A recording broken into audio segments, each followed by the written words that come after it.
এবার কোরবানির ঈদে মুক্তি পেয়েছে ৬টি সিনেমা।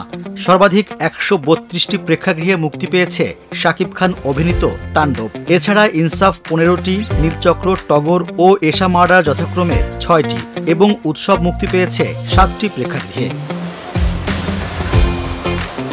ঈদের প্রথম দিন প্রেক্ষাগৃহে দর্শক সংখ্যা ছিল কম, দ্বিতীয় দিন তাদের উপস্থিতি কিছুটা বাড়ে। বিশেষ করে একক প্রেক্ষাগৃহের টিকিট কাউন্টারে ছিল উপচে পড়া ভিড়। এমনকি রাজধানীর মধুমিতা হল কর্তৃপক্ষের নাকের ডগায় ঘটছে টিকিট কালোবাজারির মতো ঘটনা। এখান থেকে টিকিট কিনলেন আপনি? আপু এখান থেকে টিকিট কিনলেন? ভাই কিসের টিকিট এটা?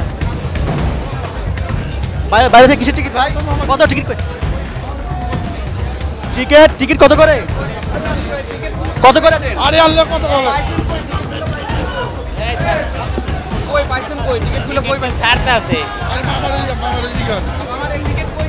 আরে মামা না কই পাইছেন কোথায়? একটু বলেন, টিকিটগুলো একটু বের করেন। আরে ভাই জানতো ভাই। টিকিটগুলো একটু বের করেন না কেন? 350। সিনেমাগুলোর মধ্যে প্রথমেই দর্শকের আগ্রহের সবচেয়ে বেশি রয়েছে শাকিব খান অভিনীত তাণ্ডবের প্রতি। তবে অন্য সিনেমাগুলো দেখবেন বলে জানিয়েছেন দর্শকেরা। বাংলাদেশে বসে যদি সাউথ মুভির ফিল চান, অবশ্যই ঘরে বসে না থেকে আপনি অবশ্যই হলমুখী হন, হলের ছবি বাঁচান, দেশ বাঁচান, এবং একটা তাণ্ডব মুভি যদি না দেখেন অনেক বড় কিছু মিস হবে। দেখেন, আমরা কিন্তু ট্রেলার দেখিনি, আমরা সেটা না দেখে আমরা চলে এসেছি। তার মানে কি, বরবাদ হোক, তুফান হোক, আমরা যেরকম একটা জনপ্রিয়তা পেয়েছি, পয়সা উসুল করা একটা আবহাওয়া পেয়েছি এখানে, সেটা উসুল করার জন্যই ভেবেছি এবারও ভালো হবে, চলে এসেছি। এটা বিশ্বাসের জায়গা। তাণ্ডব মাইন্ড ব্লোয়িং, মানে পয়সা উসুল। তাণ্ডব এমন একটা সিনেমা, শিক্ষণীয় সিনেমা। সবই দেখবো ধীরে ধীরে, but we will always start with Shakib খান।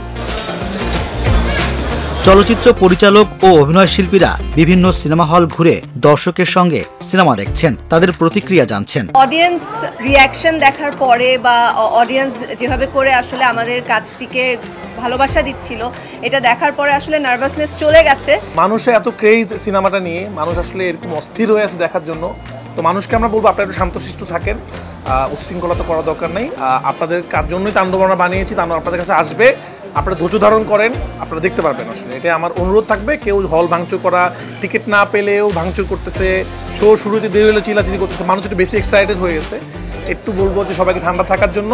রোজার ঈদে আমার সিনেমা বেরিয়েছিল, আবার ঠিক 1 বছর পর কোরবানি ঈদে আমি নীলচক্রের মাধ্যমে আপনাদের কাছে রাইমা হয়ে এসেছি।